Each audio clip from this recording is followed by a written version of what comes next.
Welcome to ISL-enabled Virtual Lab of CSIR.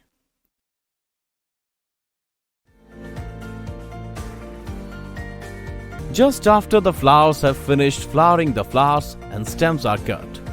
The chopped mint arrived at the distilling installation at the farm.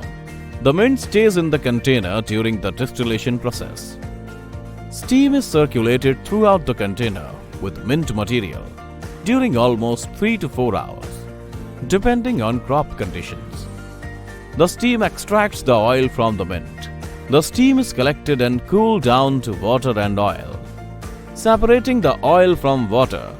And here is the final result: 100% pure mint oil.